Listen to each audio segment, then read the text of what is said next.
Hello everyone, I am very happy to introduce our dynamic gait and posture analysis system to you. This is a one-stop biomechanics solution. This solution includes two modules, assessment and training. The assessment includes posture, gait, foot pressure, running, and balance. The training includes gait, posture, and balance training, which covers multidimensional technical analysis methods and a full set of processes from evaluation to training. First, let me introduce our gait analysis part. Our gait analysis part includes a pair of sensor chips and our test insoles in different sizes. Our multifunctional sensor chip can be used for gait assessment, running assessment, gait training, and balance training. It is connected to the software via Bluetooth and charged by Type-C. A full charge can be used continuously for 36 hours. It is recommended to fully charge it every 2 weeks for daily use. Our professional test insoles range from sizes 20 to 47, covering all needs from children to adults. The groove at the bottom of the insole is used to fix our sensor chip. Ensure that the chip is stable and does not shake during the test process. It is a key factor in ensuring the accuracy of data measurement and also ensures that our chip will not cause data distortion due to its own displacement and shaking. Okay, now let's do a gait assessment. Okay, please sit down here. I need you to take off your shoes. Prior to the test, we are required to wear our specialized testing insoles, which are archless in design. To ensure utmost accuracy and authenticity, our testing insoles are inserted into the patient's most frequently used shoes. Subsequently, we carefully place the chip into the correct position of each insole, taking note of the left and right distinction.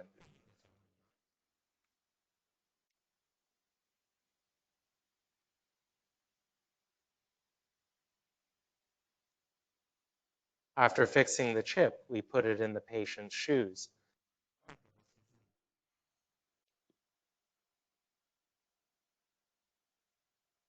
So that the patient can wear her own shoes. Then we can collect her most realistic gait during the test, and the interference to her senses is minimal. Now get up and prepare to do a natural walk. When I click on it later, you will walk to the blue line about 15 meters away. Okay, get ready. 3, 2, 1. Okay, we let the patient walk forward naturally, and she can turn around after about 15 meters. We are not limited by the venue. As long as there is a slightly straight section of the road and the patient can walk with a natural gait, it will be fine. Okay, let's go through it again. Because when we walk, the data is recorded in our chip, so we can wait for the patient to come back. After the patient comes back, his data is automatically uploaded to our software for analysis. Now our data has been uploaded successfully, and we can view our gait analysis report on the software. Now we are going to test the running. We have already placed the detection insoles and chips in the patient's shoes in advance. We can use the running analysis to screen many customers with sports injuries and their lower limb problems. By analyzing the way of landing, the angle of loading and pushing, and the position of the joints, we can help to judge the possible injuries of the ankle and knee joints of the lower limbs, as well as some of the reasons for the injuries that have occurred. Okay, let's do a test now. First stand still, and we will wait until 3, 2, 1. After starting this test, we gradually increase the speed. Yes. Well, okay, we slowly started running. When we do the running test, we don't have to do it on a treadmill. We can also complete our running test in a spacious venue or track. Okay, we continue running according to our own running rhythm.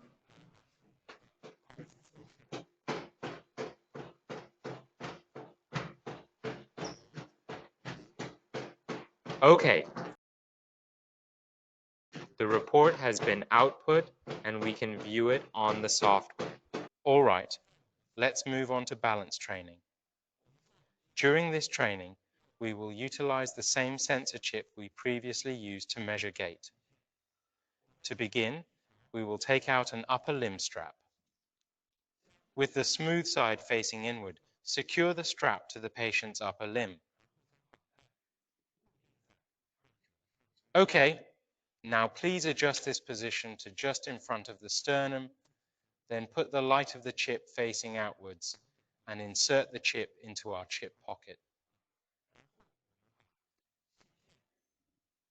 All secured, now we can move on to balance training. Okay, now we start balance training the patient to stand naturally and relaxed.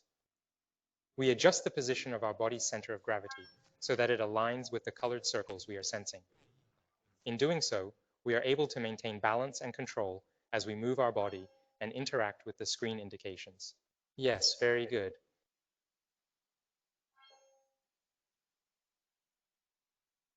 Body moves towards left. Body moves forward. Next, we move on to gait training. We need to tie the straps around the patient's legs first, okay? There will be a smooth side facing inwards, and we need to correspond to the left and right of the patient. Okay? Let's fix the right leg first. Secure the strap in the middle of the patient's thigh with our chip pocket facing forward.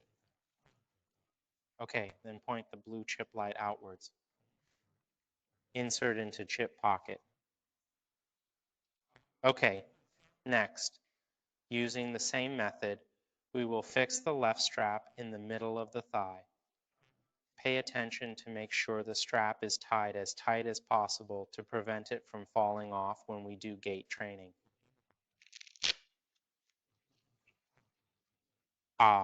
Just adjust it a little bit so that both sides are the same height. Okay, all right.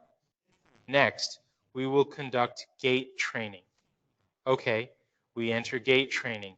Select the training time and wait for the chip to connect. Well, we need to wear the straps according to the wearing guide. We train through rhythmic auditory stimulation, which is especially efficient for patients with nerve damage.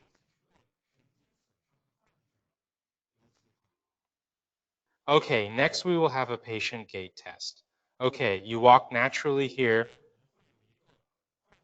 Our test takes about 40 seconds. We will recommend appropriate music to the patient based on her gait frequency.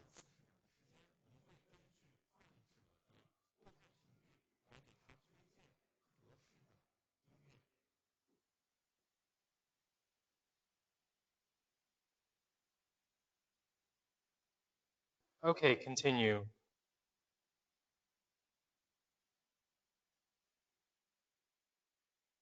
After we have done the test, we will recommend some music with a certain rhythm. Our therapists can also adjust the rhythm for the patients based on their own experience.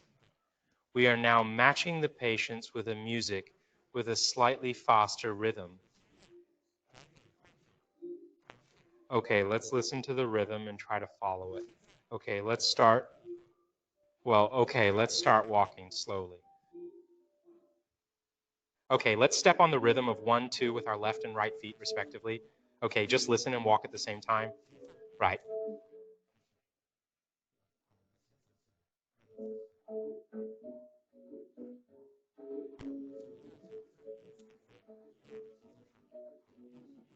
Well, okay, very good.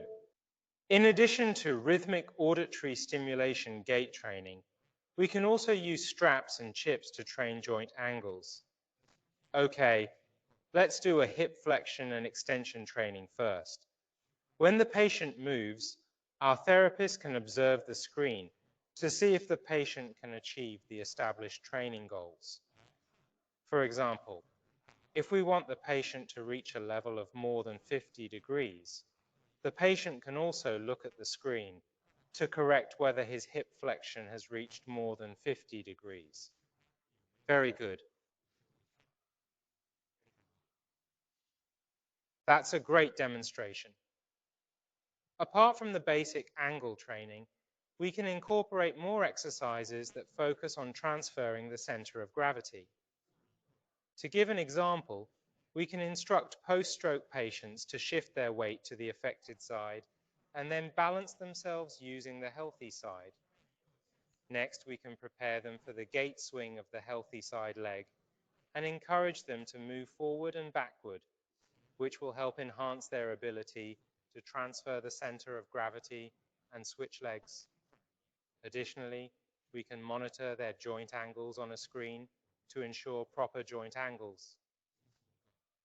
Yes, very good. Yeah, we can enhance the stride a little bit wider.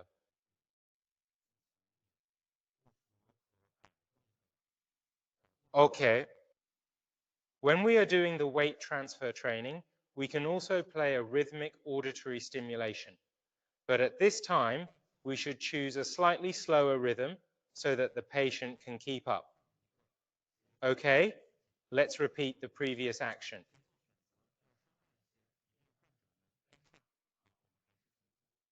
You can go down first, then let it play smoothly, and then follow up later. You are doing very well.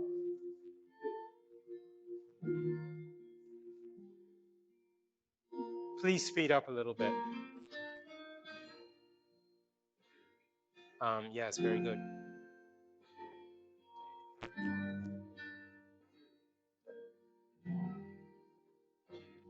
I think. Okay. We evaluated the patient just now. We gave her a rhythmic auditory stimulation. Now we can also give her a rhythmic auditory stimulation during the gait test to observe the patient's walking condition. Okay, after standing still, we will walk naturally, but you have to listen to the rhythm carefully later. Okay, let's follow this rhythm. Left, right, left, left, right. Very good. I will follow this rhythm. Yes, very good. We can gradually get closer to our own gait. Okay, let's do the walk again. Yes, put the steps well. Yes, very good. We will now conduct a multidimensional posture analysis. We will combine posture analysis with foot pressure to better obtain patient data for cross-validation so that we can determine the root cause of the pain and posture problems. Okay, now we ask the patient to take off her shoes and socks and stand on the foot pressure plate.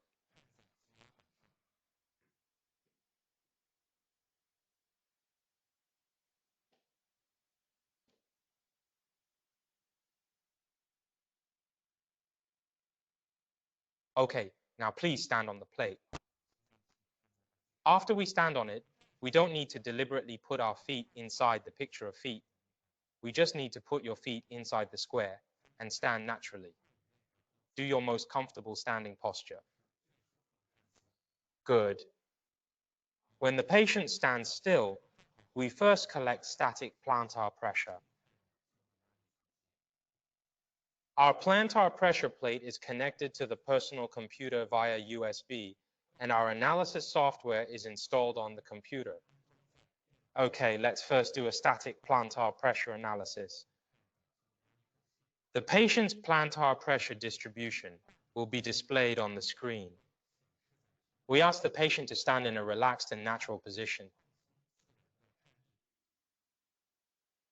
Wait for 30 seconds. Make sure your center of gravity doesn't swing too much and the feet don't move too much.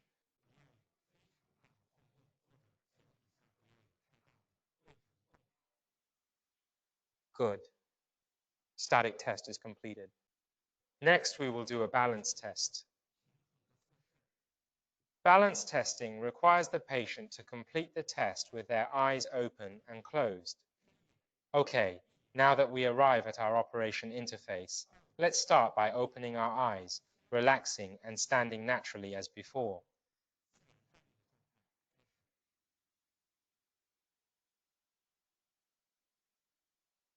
After we have collected relatively stable data, we will move on to the second step, asking the patient to close her eyes.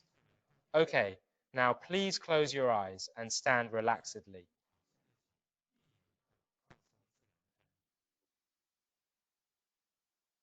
Similarly, we collected balance data after the patient closed her eyes. We can see there is some slight shaking. Okay, after the data collection is completed, we can click Stop to generate the report.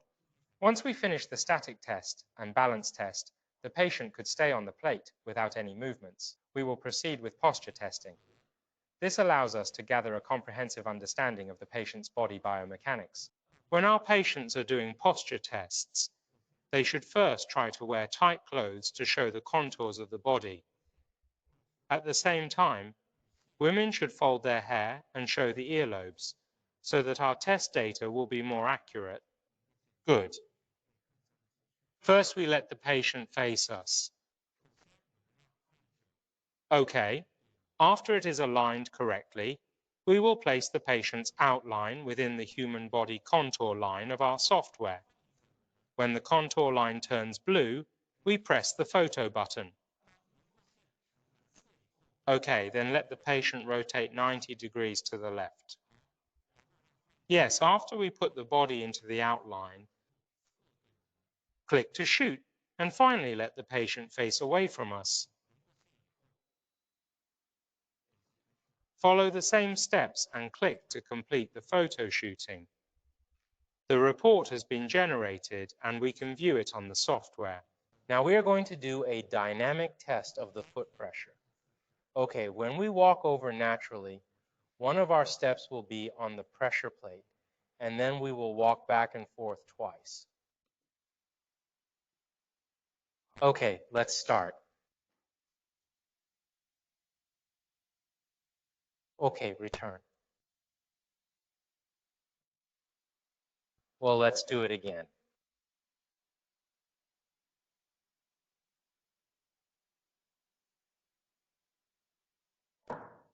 Okay, you can put on your shoes, click Finish. As for the dynamic detection of foot pressure, the patient walks with bare foot, which is not in line with our daily walking habits. Second, no matter how long the pressure plate is, when our patient walks on it, she will perform an autonomous active control, which affects the authenticity of her gait. Therefore, we still recommend using our insole-type imperceptible gait system to analyze the walking trajectory.